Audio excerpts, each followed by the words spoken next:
ஹரி ஓம். எல்லாத்துக்கும் நமஸ்காரம்.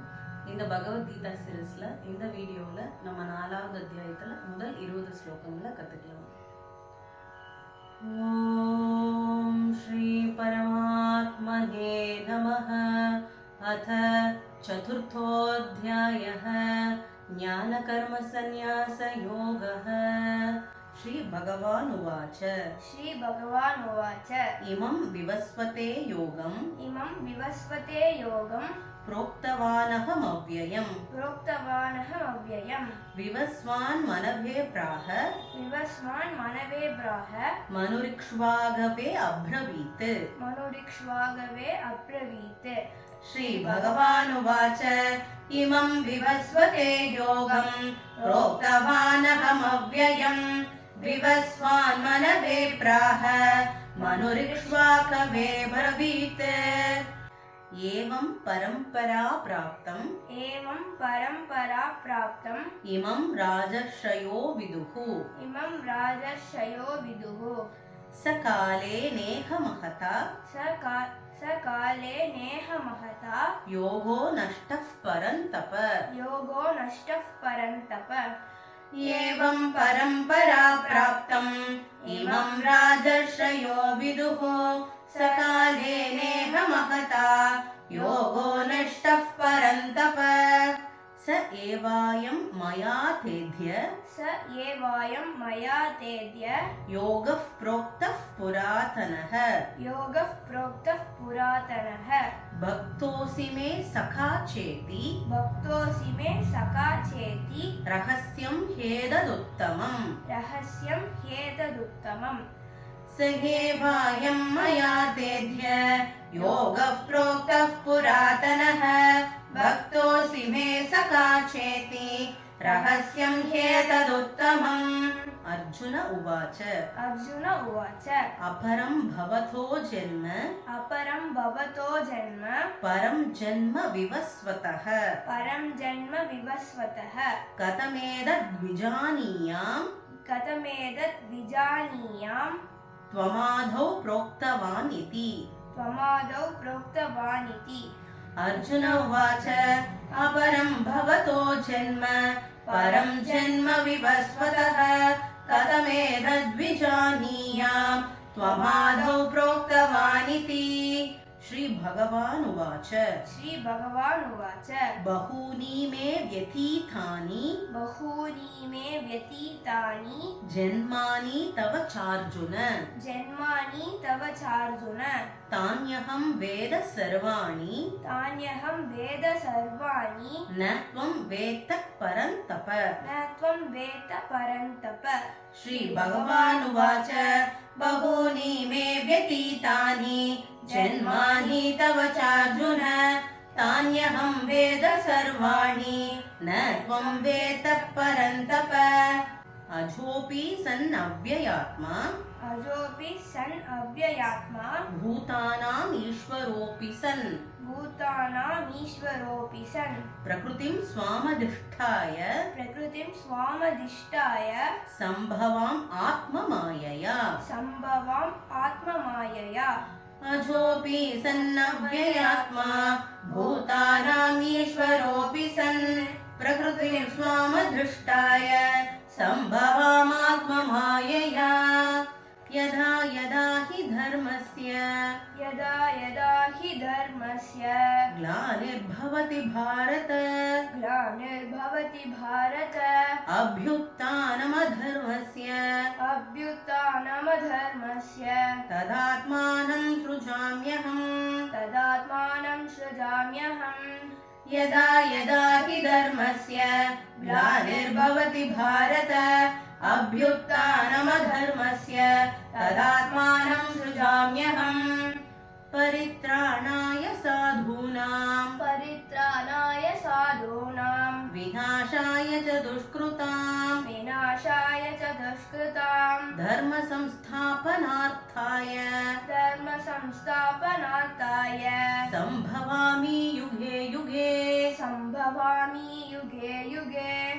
परित्राणाय साधूनां विनाशाय च दुष्कृतां धर्म संस्थापनार्थाय संभवामि युगे जन्म कर्म च मे दिव्यम् जन्म कर्म च मे दिव्यम् एवं यो वेत्ति तत्त्वतः एवं यो वेत्ति तत्त्वतः त्यक्त्वा देहं पुनर्जन्म नैति मामेति सोऽर्जुन नैति मामेति सोऽर्जुन जन्म कर्म च मे दिव्यम् एवं यो वेत्ति तत्त्वतः त्यक्त्वा देहं पुनर्जन्म नैति मामेति सोऽर्जुन वीतराग भय क्रोधा मन्मया मामुपाश्रिताः बहवो ज्ञानतपसा भूता मद्भावमागताः वीतराग भय क्रोधा मन्मया मामुपाश्रिताः बहवो ज्ञानतपसा भूता मद्भावमागताः ये यथा मां प्रपद्यन्ते तांस्तथैव भजाम्यहम् मम वर्त्मानुवर्तन्ते मनुष्याः पार्थ सर्वशः ये यथा मां प्रपद्यन्ते तांस्तथैव भजाम्यहम् मम वर्त्मानुवर्तन्ते मनुष्याः पार्थ सर्वशः काङ्क्षन्तः कर्मणां सिद्धिं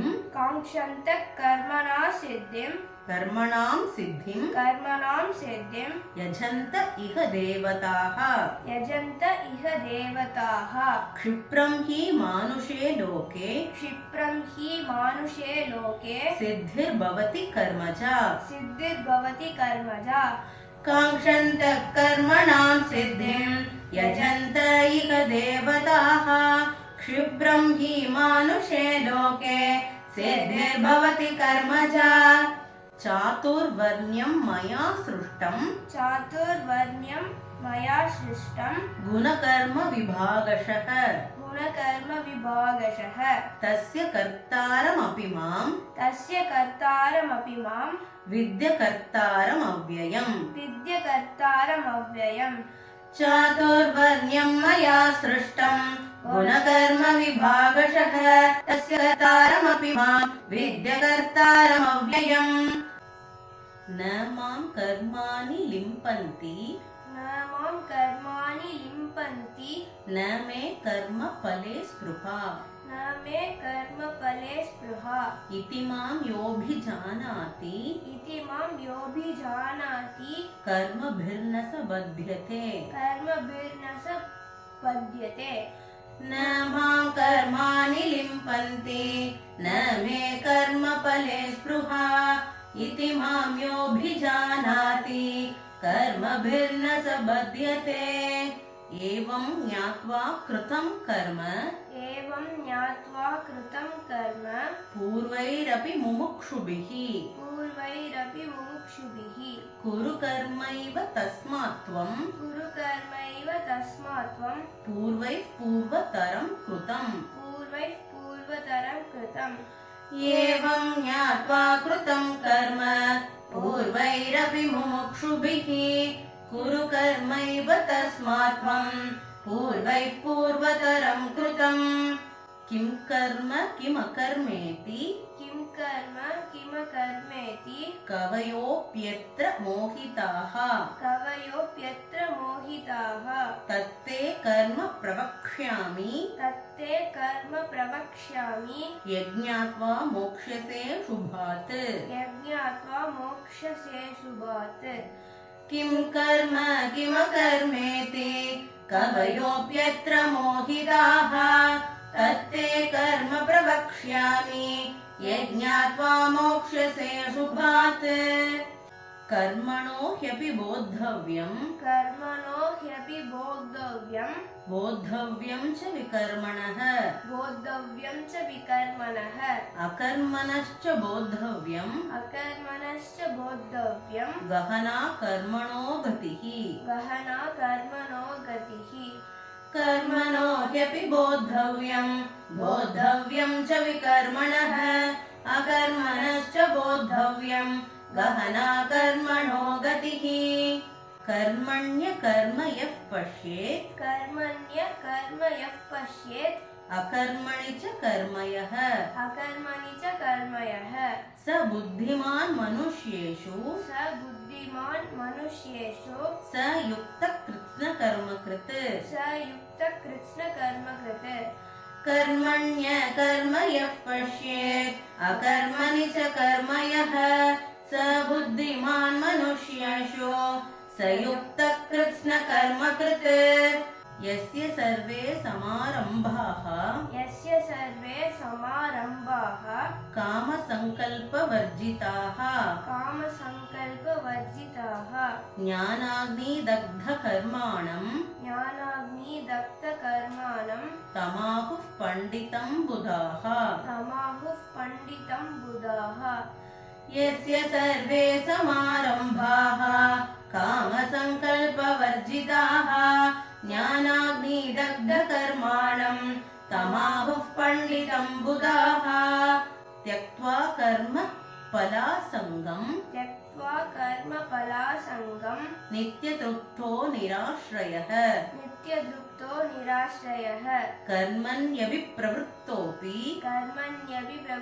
प्रवृत्तोऽपि नैव किञ्चित् करोति सः नैव किञ्चित् करोति सः त्यक्त्वा कर्मफलासङ्गं नित्यतृप्तो निराश्रयः कर्मण्यभिप्रवृत्तोऽपि नैव किञ्चित् करोति सः முதல் ஸ்லோகத்துல இருந்து 20வது ஸ்லோகம் வரைக்கும் ஒட்டுக்கா பாராயணம் பண்ணலாம். श्री भगवानुवाच इमं विवस्वते योगं प्रोक्तवानहमव्ययम् विवस्वान् मनवे प्राह मनुरिक्ष्वाकवे ब्रवीत् एवं परम्परा प्राप्तम् इमं राजर्षयो विदुः सकाले नेह महता योगो नष्टः परन्तप स एवायं मया तेद्य योगः प्रोक्तः पुरातनः भक्तोऽसि मे सखा चेति रहस्यं ह्येतदुत्तमम् अर्जुन उवाच अपरं भवतो जन्म परं जन्म विवस्वतः कथमेतद्विजानीयाम् त्वमादौ प्रोक्तवानिति श्रीभगवानुवाच बहूनि मे व्यतीतानि जन्मानि तव चार्जुन तान्यहं वेद सर्वाणि न त्वं वेद परन्तप अजोऽपि सन्नव्ययात्मा भूतानामीश्वरोऽपि सन् प्रकृतिं स्वामधृष्टाय सम्भवामात्ममायया यदा यदा हि धर्मस्य ग्लानिर्भवति भारत अभ्युत्थानमधर्मस्य तदात्मानं सृजाम्यहम् परित्राणाय साधूनां विनाशाय च दुष्कृताम् धर्म संस्थापनार्थाय सम्भवामि युगे युगे जन्म कर्म च मे दिव्यम् एवं यो वेति तत्त्वतः त्यक्त्वा देहं पुनर्जन्म नैति मामेति सोऽर्जुन वीतरागभयक्रोधा मन्मया मामुपाश्रिताः बहवो जानतपसा भूता मद्भावमागताः ये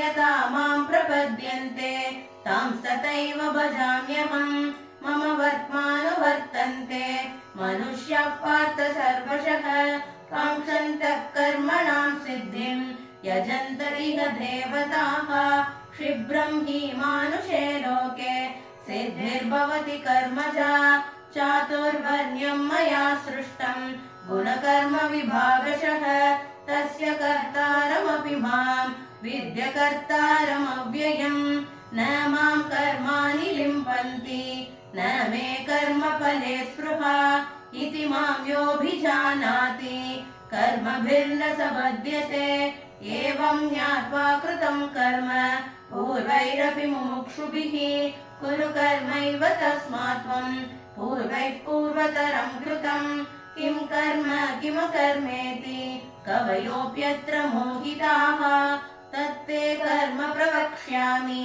ये ज्ञात्वा मोक्ष्यसे शुभात् कर्मणो ह्यपि बोद्धव्यम् बोद्धव्यं च विकर्मणः अकर्मणश्च बोद्धव्यं गहना कर्मणो गतिः कर्मण्यकर्म यः पश्येत् अकर्मणि च कर्म यः स बुद्धिमान् मनुष्येषु स युक्तः कृत्स्नकर्मकृत् यस्य सर्वे समारम्भाः कामसङ्कल्पवर्जिताः ज्ञानाग्निदग्धकर्माणम् तमाहुः पण्डितं बुधाः त्यक्त्वा कर्मफलासङ्गम् नित्यतृप्तो निराश्रयः कर्मण्यभिप्रवृत्तोऽपि नैव किञ्चित् करोति सः। हरि ओम्।